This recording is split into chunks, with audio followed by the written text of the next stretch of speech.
On a créé Marine Weather Intelligence en mars 2023 et on effectue du routage météo maritime, donc pour tous les usagers de la mer. C'est en quelque sorte le Waze de la mer. Avant Waze, les GPS ils prenaient pas en compte le trafic, les travaux sur la route, et donc on faisait pas confiance au temps d'arrivée. Et aujourd'hui, Marine Weather Intelligence a développé des algorithmes de routage qui prennent en compte l'incertitude de la météo, mais aussi les risques qu'on peut rencontrer sur la route, ce qui permet d'avoir de meilleurs ETA et donc de faire naviguer les bateaux à une vitesse plus constante, plus régulière, et donc réduire la consommation.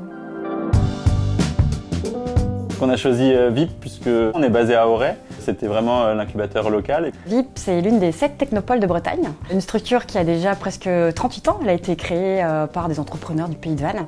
Et aujourd'hui, notre champ d'action s'étend sur l'ensemble du Morbihan Est. On a vocation à accompagner des porteurs d'idées, des porteurs de projets, des créateurs d'entreprises, des dirigeants sur leurs problématiques d'innovation. On va intervenir, nous, en tant que généralistes de l'accompagnement, sur le volet business, pour les aider à la fois à structurer leurs projets, à travailler sur le business plan, sur le modèle économique, à réfléchir aussi autour de la proposition de valeur. Caroline nous a accompagnés dès le début au sein de VIP, qui nous a vraiment aidé à rentrer en contact avec la BPI, à faire nos premiers choix stratégiques aussi dès le début de la société, voire même juste avant. Alors avec Marine Weather Intelligence, l'accompagnement c'est davantage orienté sur le volet d'ingénierie financière lié à leur projet. L'idée c'est aussi de favoriser les mises en relation qui peuvent être utiles au bon développement de leur société, avec un accompagnement également à leur levée de fonds à venir.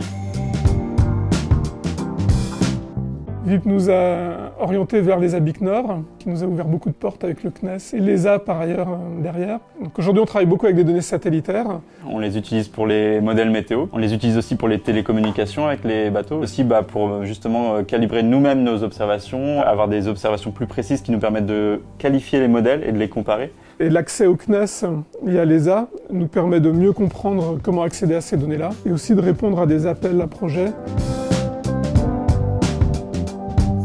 On a beaucoup de clients aujourd'hui à l'étranger. La région elle a aussi une démarche de digitalisation et donc c'est vraiment le cadre d'Endoloui, c'est apporter de l'intelligence artificielle dans du routage météo pour du secteur maritime. Donc dans ce cadre-là, je pense que ça s'inscrit bien dans la dynamique de la région. Beaucoup de compétences en termes de tout ce qui est digital, tout ce qui est intelligence artificielle, des organismes de recherche tels que l'IFREMER. La Bretagne est un terreau, on va dire, très intéressant pour développer notre activité en termes de compétences, de savoir-faire.